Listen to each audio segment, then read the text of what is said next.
ম্যানচেস্টারের এক ইসলাম ধর্ম প্রচারকের মন্তব্য ঘিরে রীতিমতো শোরগোল পড়ে গিয়েছে। তার যে মন্তব্য ঘিরে বিতর্কের ঝড় উঠেছে তা এবার আপনাদের শোনাবো।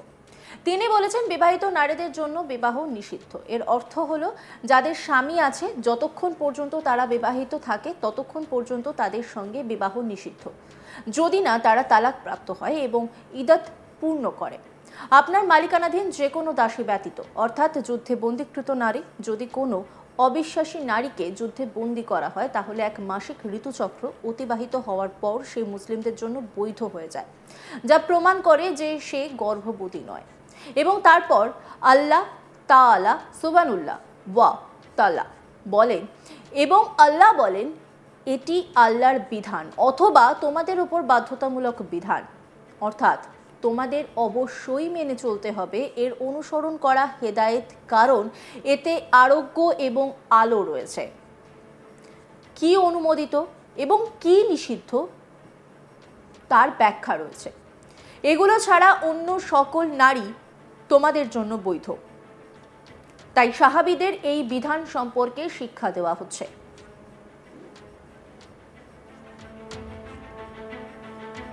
ইসলামী ধর্ম প্রচারক কি বলেছেন শোনাই আগে আপনাদের। Legislations. So Allah subhanahu wa ta'ala reminds us in this surah or in this particular ayah. Also prohibited for marriage are women already married. That means that is those who have husbands. It is prohibited to marry them so long as they are still married, unless they are divorced and have completed the iddah, the waiting period. Except any slave girls you may own. That is those who have been captured in war. If a disbelieving woman who is married is captured in war, she becomes permissible for the Muslims after one menstrual cycle has passed, which serves to establish that she is not pregnant. And then Allah subhanahu wa ta'ala continued, and Allah has said, this is Allah's ordinance binding upon you. That is, you must adhere to following its guidance, because in it is healing and light, and the explanation of what is permitted and what is prohibited. All women other than these are lawful for you. So the companions are being educated about these rulings. ইসলামী প্রশ্ন উত্তর website ইসলামাকা.info অনুসারে, যা ইসলামী পণ্ডিত শায়খ মোহাম্মদ সালেহ আল মুনাজিদ দ্বারা পরিচালিত হয়, কোনো পুরুষের জন্য তার স্ত্রী বা দাসী ছাড়া অন্য কারো সঙ্গে সহবাস করা জায়েজ নয়। শরিয়ত অনুসারে বিবাহের পর একজন স্ত্রী জায়েজ হয়ে যায় এবং একজন উপপত্নী তার মালিকের জন্য জায়েজ হয়ে যায়। তিনি প্রথমে যুদ্ধবন্দী হতে পারেন এবং একজন মুসলিম শাসক বা সেনাপতির কাছ থেকে একজন উপপত্নী পেতে পারেন যদি তিনি জিহাদে অংশগ্রহণ করেন, অথবা যদি তিনি তাকে তার মালিকের কাছ থেকে কিনে নেন।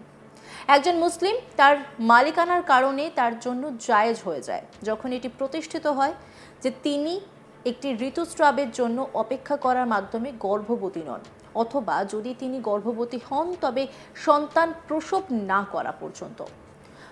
আবু সাঈদ আল খুদরি থেকে বর্ণিত হয়েছে যে কোনো গর্ভবতী মহিলার সঙ্গে সহবাস করো না যতক্ষণ না সে সন্তান প্রসব করে, অথবা এমন কোনো গর্ভবতী মহিলার সঙ্গে সহবাস করো না যে একবার ঋতুস্রাব না করে। যুদ্ধের কমান্ডার যুদ্ধবন্দীদের বন্টন করতে পারেন, কারণ তার ইচ্ছে আছে যে তারা তাদের বন্টন করবে, অথবা তাদের মুক্তিপণ দেবে, অথবা তাদের মুক্ত করবে।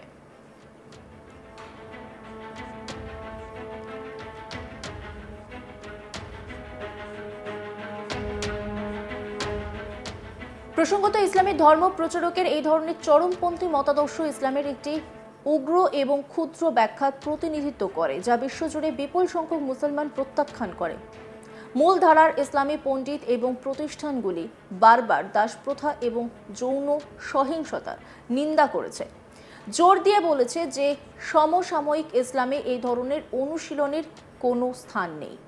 তবে যখন ধর্ম প্রচারকরা জনসমক্ষে এই ধরনের দাবি করেন তখন তারা সম্প্রদায়ের মধ্যে ভয় ও অবিশ্বাসের ইন্ধন যোগায় এবং ইসলাম বিদ্বেষী মনোভাবকে উৎসাহিত করে।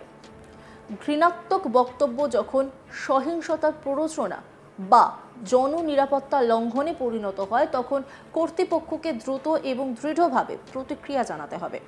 উগ্রবাদ এবং চরমপন্থী মতাদর্শের বিস্তার রোধে যুক্তরাজ্যে আইন রয়েছে এবং এই আইনগুলি ধারাবাহিকভাবে প্রয়োগ করা উচিত।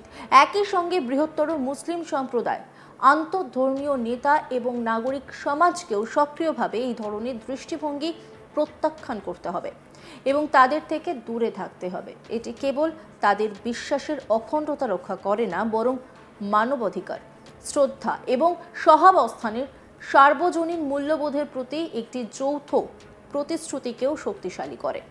ধর্মের কথা বলে যৌন দাসত্বকে ন্যায্যতা দেওয়ার ধারণা মানবাধিকার এবং মর্যাদা ও সমতার নীতি উভয়কেই ক্ষুণ্ণ করে। এই ধরনের বক্তব্য কেবল নারীদের উপর অমানবিক অত্যাচার করে তাই নয়, বরং সামাজিক সংহতির জন্য মারাত্মক হুমকি তৈরি করে। বিশেষ করে যখন ইউকের মতো দেশে বহু সংস্কৃতির সমাজে যেখানে ধর্মীয় স্বাধীনতা সুরক্ষিত থাকে, কিন্তু ঘৃণা বা হিংসাকে কখনোই প্রশ্রয় দেওয়া উচিত নয় বলে মনে করেন ধর্মনিরপেক্ষ মানুষ।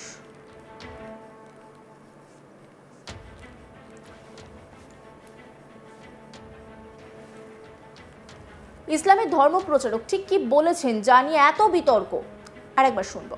Legislations. So Allah subhanahu wa ta'ala reminds us in this surah or in this particular ayah. Also prohibited for marriage are women already married. That means that is those who have husbands. It is prohibited to marry them so long as they are still married, unless they are divorced and have completed the iddah, the waiting period. Except any slave girls you may own. That is those who have been captured in war. If a disbelieving woman who is married is captured in war, she becomes permissible for the Muslims after one menstrual cycle has passed, which serves to establish that she is not pregnant. And then Allah subhanahu wa ta'ala continued, and Allah has said, this is Allah's ordinance binding upon you. That is, you must adhere to following its guidance, because in it is healing and light and the explanation of what is permitted and what is prohibited. All women other than these are lawful for you. So the companions are being educated about these rulings. ইসলামী ধর্ম প্রচারকের এই ধরনের চরমপন্থী মতাদর্শ ইসলামের একটি উগ্র এবং ক্ষুদ্র ব্যাখ্যার প্রতিনিধিত্ব করে, যা বিশ্বজুড়ে বিপুল সংখ্যক মুসলমান প্রত্যাখ্যান করে। মূলধারার ইসলামী পণ্ডিত এবং প্রতিষ্ঠানগুলি বারবার দাসপ্রথা এবং যৌন সংহিতার নিন্দা করেছে, জোর দিয়ে বলেছে যে সমসাময়িক ইসলামে এই ধরনের অনুশীলনের কোনো স্থান নেই। তবে যখন ধর্ম প্রচারকরা জনসমক্ষে এই ধরনের প্রদাহজনক দাবি করে, তখন তারা সম্প্রদায়ের মধ্যে ভয় ও অবিশ্বাসের ইন্ধন যোগায় এবং ইসলাম বিদ্বেষী মনোভাবকে উৎসাহিত করে। অন্যান্য খবরের আপডেটের জন্য অবশ্যই নজর রাখুন আজ তাক বাংলার ইউটিউব স্ট্রিমিংয়ে। লাইক, কমেন্ট, শেয়ার এবং সাবস্ক্রাইব করতে ভুলবেন না।